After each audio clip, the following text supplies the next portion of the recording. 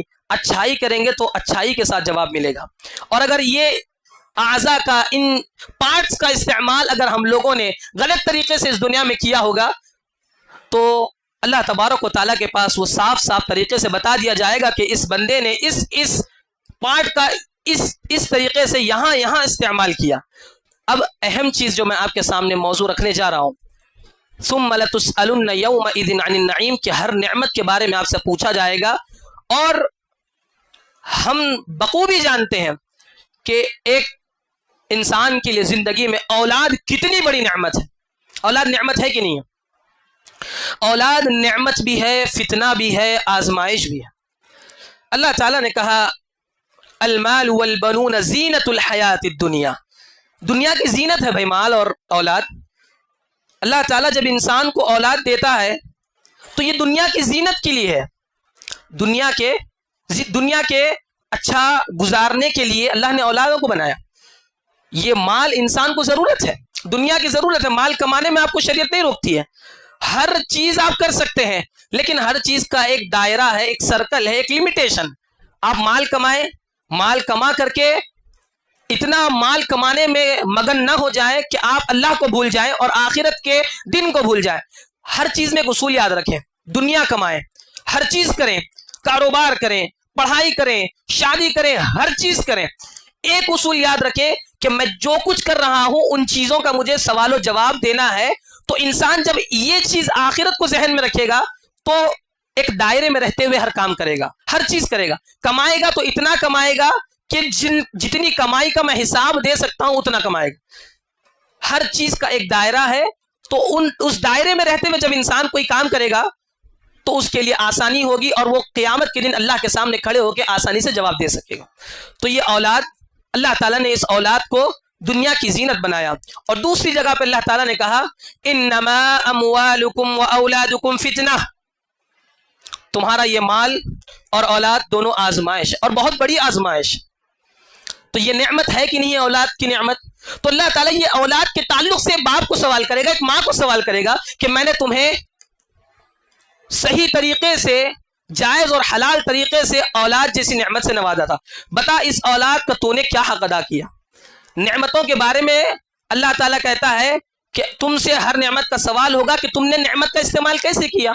اب میں نے تم کو نعمت دے دی اولاد کی شکل میں, تم نے اس نعمت کا کیسے استعمال کیا. اور یہ بات یاد رکھیں, ہر نعمت شکر گزاری کا مطالبہ کرتی ہے. جو بھی نعمت ہے ہر نعمت کے اوپر ہم کو شکر گزاری کرنا ہے. اللہ کے فضل و کرم سے الحمدللہ اللہ نے فون دلایا, اللہ کا شکر ہے الحمدللہ. یہ سب سے پہلا سٹیج ہے. نعمت کے پانے کے بعد اللہ تعالیٰ کے لیے حمد و ثنا بیان کریں, الحمدللہ کہیں. دوسرا سٹیپ یہ ہے کہ اس نعمت کا صحیح استعمال کریں. جب تک ایک انسان نعمت کو پانے کے بعد اس نعمت کو صحیح استعمال میں نہیں لگاتا, صحیح استعمال نہیں کرتا, تو اس نے نعمت کا حق ادا نہیں کیا. آپ فون لے لیے, الحمدللہ بول دیے, اس کے بعد فون میں سب الٹے پلٹے غلط سلط چیزیں استعمال کر رہے ہیں, اور زبان سے تو الحمدللہ کہہ دیے, سمجھ رہے کہ ہم نے موبائل پانے کے بعد اللہ کی نعمت کا شکر ادا کر دیا. نہیں, نعمت کا شکر اس وقت ادا ہوگا جب نعمت کا صحیح استعمال ہوگا. اللہ نے ہاتھ دیے, ہم دیکھتے ہیں کہ جس کے پاس ایک ہاتھ نہیں ہے, جس کا ایک ہاتھ کٹ گیا, یا اللہ تعالیٰ نے اس کو پیدائشی ہی سے اپاہج بنایا ہے, تو جب ہم اس کو دیکھتے ہیں تو ہمارے دل میں ایک الگ سی کیفیت پیدا ہو جاتی ہے. اسی لیے نبی صلی اللہ علیہ وسلم نے تعلیم دی نا, کیا اللہم الحمدللہ الذی عافانی مما ابتلاک به وفضلنی علی کثیر ممن خلق به تفضیلا. الحمدللہ الذی عافانی, اللہ تعالیٰ کے لیے حمد و ثنا ہے, تعریف اللہ کے لیے. عافانی, جس نے مجھے عافیت بخشی, مما ابتلاک به, جس بیماری میں جس پریشانی میں تو ہے, یعنی کہ تیرے پاس ہاتھ نہیں ہے, اللہ نے مجھے ہاتھ دے کر کے سلامتی بخشی, عافیت بخشی. وفضلنی, اور اللہ نے مجھے فضیلت دی, علی کثیر ممن خلق به تفضیلا, اللہ نے اتنی مخلوقات میں سے مجھے جو وجود دیا ہے, جو مجھے سر اور پیر اور ہاتھ اور آنکھ, ہر قسم کی نعمت نے اللہ صحیح طریقے سے نوازا ہے. تو یہ اللہ نے نبی صلی اللہ علیہ وسلم نے دعا سکھلائی ہے. تو نعمت کا استعمال, نعمت کی شکر گزاری اس کے صحیح استعمال پر ہے. اب اولاد کی جو نعمت ہے, انسان اولاد کی اگر نعمت کی قدر نہیں کرے گا تو کل قیامت کے دن یہ اولاد اللہ تبارک و تعالیٰ کے بارگاہ میں ماں باپ کے لیے باعث عذاب بن جا سکتی ہے. آپ دیکھیے اولاد کتنی زیادہ امپورٹنس رکھتی ہے اپنے درجات کو بلند رکھنے میں.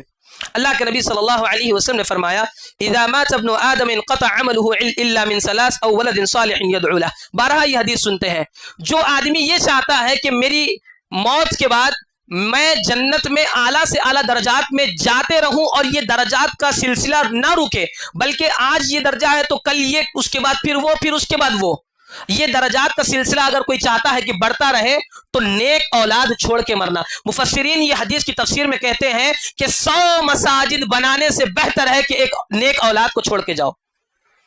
100 مساجد کون بنا سکتا ہے؟ 100 مساجد حکومتیں بھی شاید نہیں بنا پائے گی 100 مساجد.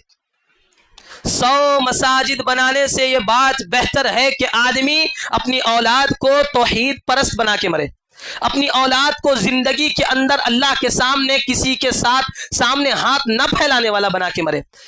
انسان اپنی اولاد کو 5 وقتہ نمازی بنا کے مرے, انسان اپنی اولاد کو حرام کاریوں سے بچا کے مرے, ہر قسم کی زندگی کے اندر اللہ کی فرما برداری اور اللہ کی نافرمانی سے بچنے والا بنا کے مرے. یہ 100 مساجد بنانے سے بہتر, اور یہ بہت بڑی بات ہے, اور بہت کم لوگ اس بات کی تربیت کی طرف توجہ دیتے ہیں. تو یہ بات یاد رکھیں کہ جنت میں درجات کا سلسلہ انسان کا ختم نہیں ہوتا مرنے کے بعد بھی, اگر اس کی اولاد نیک ہے اور اس کی اولاد اس کے لیے دعا کرتے رہتی ہے. نیک اولاد دعا کرے گی نا. ہم میں سے کتنے لوگ ہیں, سچ سچ بتانا, جو اپنے والدین کے لیے روزانہ دعا کرتے ہیں؟ ہمارے والدین ہمارے ہر سجدے میں دعا کے حقدار ہیں, یہ بات یاد رکھیں. رب ارحمہما کما ربیانی صغیرہ سے, اس دعا سے ہمارا کوئی سجدہ خالی نہیں جانا چاہیے. ہمارے والدین کے کتنے احسانات ہم پر ہیں, ہم گن نہیں سکتے ہمارے والدین کے احسانات کو. جب خود والد بنیں گے نا تب احساس ہوگا کہ والد کی کیا ہماری زندگی میں اہمیت ہے اور اس نے کیا قربانیاں دی ہے. اور جب ایک لڑکی ماں بنے گی تب اس کو سمجھ میں آئے گا کہ اس کی ماں نے اس کو یہاں تک لانے کے لیے کتنی قربانیاں دی ہے. جب انسان اس سٹیج پہ پہنچ جاتا ہے تب اس کو پتا چلتا ہے کہ اس کے والدین نے اس کے لیے کیا قربانیاں دی ہے۔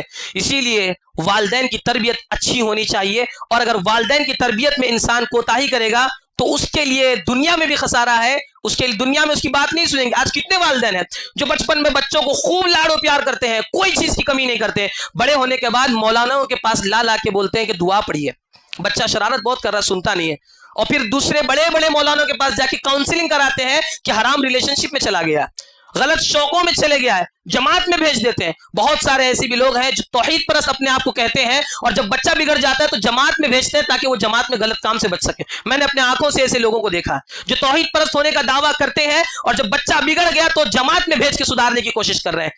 تم جب بچہ پیدا ہوا تھا تب کیا کر رہے تھے؟ جب بچے کی پرورش کا اصل وقت تھا جب تم کیا کر رہے تھے؟ جب تم کو فکر نہیں تھی کہ میرا بچہ اس طرح سے اگر میں تربیت کروں گا تو کل کے دن میرے لیے کیا اچھا ہو سکتا ہے، کیا برا ہو سکتا ہے۔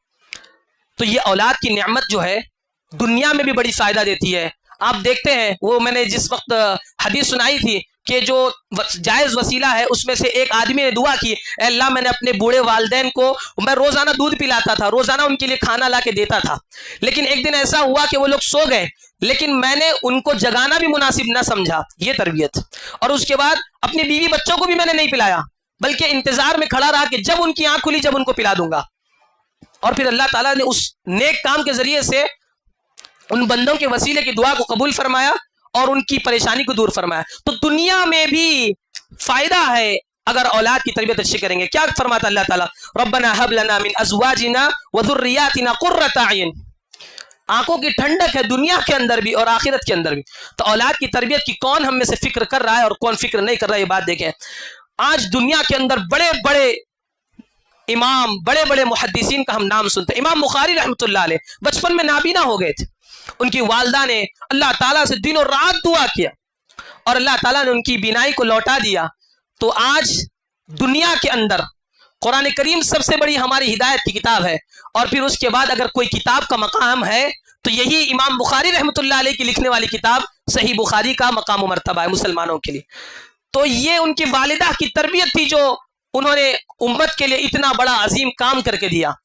امام احمد بن حنبل رحمہ اللہ، ان کی والدہ، ان کے والد کا انتقال بچپن میں ہو گیا تھا، تو ان کی والدہ ان کو پڑھانے کے لیے بڑی دور دور دراز تک سفر کر کے اونٹ پہ اپنے بیٹے کو بیٹھا کر کے لے جا کے تعلیم دلاتی تھی، دین اسلام کی تعلیم دلاتی تھی۔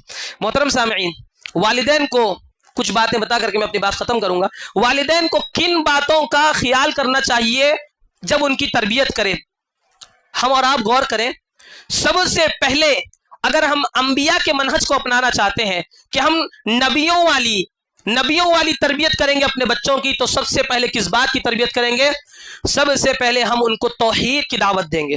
بچپن سے بچوں کو اللہ تبارک و تعالیٰ کے ایک ہونے کی، اللہ تبارک و تعالیٰ کے اکیلے عبادت کرنے کی اور اللہ تبارک و تعالیٰ کے علاوہ کسی اور کی عبادت نہ کرنے کی اگر دعوت دیں گے تو بچہ آگے چل کے موحد رہے گا۔ اور یہ زمانہ آج کا ایسا زمانہ ہے کہ بچے آگے چل کے مسلمان بھی باقی رہیں گے یا نہ رہیں گے اس بات کی بھی کوئی گارنٹی نہیں ہے۔ اتنا زیادہ ایتھیزم فاسٹ پھیل رہا ہے، اتنا زیادہ ایگنوسٹک فاسٹ پھیل رہا ہے کہ دیکھتے دیکھتے علماء کے گھر کے بچے ملحد ہو رہے ہیں، علماء کے گھر کے بچے اور بچیاں گھروں سے بھاگ رہے ہیں۔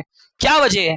تربیت کی بہت زیادہ کمی ہے۔ ہم لوگ بس کہنے کے کام کے نہ رہیں، بلکہ ہر آدمی اپنے آپ کو ذمہ دار سمجھے اور اپنی ذمہ داری کو سمجھتے ہوئے بچوں کی تربیت میں سب سے پہلے زیادہ زور دے اور ہمیشہ بچوں کو توحید کی دعوت دے۔ یہ نہیں کہ جب بچہ بڑا ہو جائے گا، مکتب میں جائے گا، مدرسے میں جائے گا تو مولانا ان کو سکھائیں گے، نہیں، سب سے پہلے ماں اپنے بچے کو سکھائے گی کہ توحید کیا ہوتی ہے۔ اٹھتے بیٹھتے قل اللہ احد اللہ الصمد کا ترجمہ سنائے، اٹھتے بیٹھتے اللہ اللہ ربی لا اشرک بہ شیئا پڑھائے، اٹھتے بیٹھتے یہ بات سکھائیں کہ اللہ ایک ہے، اللہ کے سوا کوئی نہیں ہے۔ جب بچہ بولنا سیکھے گا اور یہ بولنا سیکھے گا، جب اس کی توتلی زبان اور لکناہٹ زبان کے ساتھ وہ یہ بات بولتے بولتے بڑا ہوگا کہ اللہ کے سوا کوئی نہیں ہے، ایک اللہ ہی اکیلے عبادت کے لائق ہے، تو یہ بچہ آگے چل کے امام بن سکتا ہے، یہ بچہ آگے چل کے مسلمانوں کا رہبر اور رہنما بن سکتا ہے۔ اور اگر بچے کو ABCD پڑھائیں گے اور بچے کو گانے سنائیں گے اور بچے کا ماحول صحیح نہیں رکھیں گے تو یہ امید بھی مت رکھنا کہ تمہارا بچہ آگے چل کے کل مسلمان بھی باقی رہے گا۔ دعا تمہارے لیے کرنا تو بڑی دور کی بات۔ بچوں کی تربیت میں دوسری چیز جس چیز کا اہتمام کرنا چاہیے وہ اللہ کے نبی صلی اللہ علیہ وسلم کی آنکھوں کی ٹھنڈک۔ کیا ہے؟ زور سے بولیے، کیا ہے؟ آواز ہی نہیں آ رہی۔ نماز.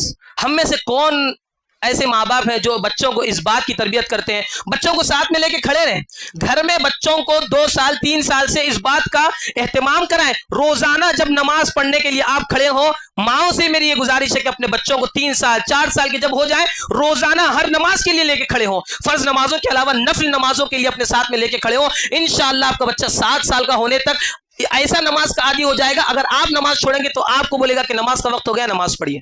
یہ تربیت اگر آپ کریں گے تو کل کے دن آپ کو بڑے ہونے کے بعد شکایت شکوے کرنے کی پریشانی نہیں ہوگی کہ ہمارا بچہ نماز نہیں پڑھتا. تو یہ تربیت, اور یہ تربیت بڑی آسان تربیت ہے, آپ کر رہے ہیں. آپ کا کام کیا ہے؟ کیا اللہ تعالیٰ نے آپ کو ذمہ دار بنایا آپ کو گھر کے باہر جا کے کما کے لانا ہے؟ بیچارہ مرد جو ہے بڑی محنت و مشقتیں کرتا ہے اور کما کے لاتا ہے, اپنے گھر کے باہر رہ کے بڑی دھوپ کے اندر مشقتیں کرتا ہے اور کما کے لاتا ہے, اس کی ذمہ داری ہے وہ. آپ کی ذمہ داری, آپ کے سامنے ایک حدیث رکھو, اللہ کے نبی صلی اللہ علیہ وسلم نے فرمایا کلکم راعٍ وکلکم مسئول عن رعیتہ. ہر آدمی ذمہ دار ہے. صرف ایک کمیٹی کے کوئی ذمہ دار یا پھر کوئی ایک ملک کے ذمہ دار, صرف وہ ذمہ دار نہیں ہے. کلکم راعٍ وکلکم مسئول عن رعیتہ. ہر آدمی ذمہ دار ہے, یہ بات یاد رکھو. اور دوسری بات یہ یاد رکھو کہ ہر ایک سے اس کی ذمہ داری کے بارے میں پوچھا جائے گا. فالامام راعٍ, جو امام ہے, جو بادشاہ ہے, جو حاکم ہے, اس سے تو اس کی رعایت کے متعلق پوچھا جائے گا اور اس کا بڑا حساب مشکل ہوگا, پوری رعیت کا اس سے سوال ہوگا. فالامام راعٍ.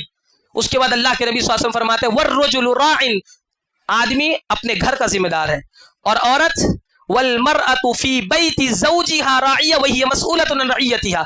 عورت اپنے شوہر کے گھر کی ذمہ دار ہے, عورت اپنے گھر کی عزت کی ذمہ دار ہے, عورت اپنے شوہر کے گھر کی عزت کی ذمہ دار ہے. عورت کی ذمہ داری اپنے شوہر کی عزت کی حفاظت ہے.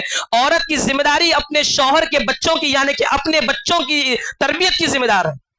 اور اگر عورت اپنے شوہر کے بچوں کی, یعنی کہ چونکہ باپ کے نام سے بچوں کا نام لیا جاتا ہے, اسی لیے حدیث میں اس مرجے کی ضمیر ادھر جا رہی ہے کہ عورت اپنے بچوں کی ذمہ دار ہے, اپنے شوہر کے بچوں کی ذمہ دار ہے. اور اگر اس نے بچوں کی تربیت صحیح نہیں کی تو باپ سے پہلے عورت کا ہاتھ پکڑا جائے گا کل قیامت کے دن. عورت کا, ماں کا گریبان پکڑا جائے گا کہ تم نے اس کی تربیت کیوں نہیں کی, کیونکہ باپ تو دن بھر گھر کے باہر تھا, تم نے اپنے شوہر کی غیر موجودگی میں کس طرح سے اپنے بچے کی تربیت کی. ماؤں سے پوچھا جائے گا, میری ماں اور بہنوں اس بات کو یاد رکھو. تم لوگوں سے پوچھا جائے گا کہ تم نے کس طرح سے اپنے بچوں کی تربیت کی. بہت آسان سمجھتے ہیں ہم لوگ بچے پیدا کرنا اور بچوں کو چھوڑ دینا. بچوں کی تربیت سب سے بڑی ذمہ داری ہے, یہ بات یاد رکھیں. اور یہ بچے آپ کے لیے کل قیامت کے دن باعث فخر ہوں گے اگر تم نے ان کی تربیت اچھی کی. جس طرح سے صحیح حدیث کے اندر ہے کہ اگر ماں باپ کی اولاد حافظ قرآن بنتی ہے, حافظ اور محافظ بنتی ہے, قیامت کے دن ایسا تاج پہنا جائے گا کہ پوری کائنات کے لوگوں کو پتا چل جائے گا کہ یہ حافظ قرآن کا باپ ہے اور یہ حافظ قرآن کی ماں ہے. اتنا بڑا اعزاز. تربیت اچھی ہونی چاہیے, اور اگر تربیت نہیں ہوگی تو کل قیامت کے دن باپ اور ماں کا گلا یہ اولاد پکڑے گی کہ انہوں نے تو ہم کو کچھ سکھایا ہی نہیں, انہوں نے تو ہم کو بڑے بڑے اسکولوں میں پڑھایا, کرسچن مشنریز کے اسکول سے پڑھایا, سینٹ جوزف میں پڑھایا, بڑے بڑے اسکولوں میں پڑھایا, لیکن انہوں نے ہمیں توحید کی تعلیم نہیں دی, انہوں نے ہمیں نماز کا حکم نہیں دیا. اللہ کے نبی صلی اللہ علیہ وسلم فرماتے ہیں مروا اولادکم الصلاۃ ب7 سنین, 7 سال کے جب ہو جائیں تو اولاد کو نماز کا حکم دو. کتنے ماں باپ ایسے ہیں جو بچوں کو اسکول میں ڈالنے کے بعد نماز کا تعلق ان سے کچھ ہوتا نہیں ہے. فجر میں چونکہ ٹیوشنز کرتا ہے تو سو جاتا ہے, ظہر میں اسکول میں رہتا ہے, عصر میں پھر ٹیوشن میں رہتا ہے, مغرب میں کھانا کھاتا ہے اور عشاء میں سو جاتا ہے. نمازیں پوری ضائع. اور نماز جس کی زندگی میں نہ ہو تو اس کی زندگی سے تم کامیابی کی امید کیسے رکھ سکتے ہو. اسی لیے اولاد کی تربیت میں دوسرا اسٹیپ نماز کا ہے. سب سے پہلے توحید کی دعوت. یہ 5 پوائنٹس اپنے ذہن میں بیٹھا لیں, لکھ لیں, اس طرح سے اپنی بچوں کی تربیت کریں. یہ قرآنی تربیت ہے, یہ سنت کے مطابق اپنی بچوں کی تربیت ہے. سب سے پہلے توحید کی دعوت. اٹھتے بیٹھتے بچے بولنا سیکھنے سے لے کے اللہ اللہ ربی لا اشرک بہ شیئا, اللہ ہی میرا رب ہے, اللہ ہی میرا رب ہے, میں اس کے ساتھ کسی کو شریک نہیں ٹھہراتا. شرک کی تعلیم دے. شرک کس کو کہتے ہیں بتائیں کہ توحید کس کو کہتے ہیں. توحید اس بات کو کہتے ہیں بیٹا کہ اللہ کے علاوہ کسی کو ہم معبود نہیں سمجھ سکتے. اللہ کے علاوہ ہمارا یہ سر ہے نا کہیں نہیں جھک سکتا. اللہ تعالیٰ کے علاوہ ہم کسی کا وسیلہ نہیں لے سکتے. اللہ کو پکارنا ہے تو ہم ڈائریکٹ پکاریں گے. یہ تعلیم اگر ہم بچوں کو گھروں میں دیں گے نا, یہ ہماری نسلوں میں توحید باقی رہے گی اور اس کا ثواب ہم کو ملتا رہے گا. تو سب سے پہلے توحید کی دعوت ہم کو دینا ہے اپنے بچوں کو. گھر میں شروع کرو اپنے بچوں کو, گھر میں روز دروس دو اپنے خود کے بچوں کو.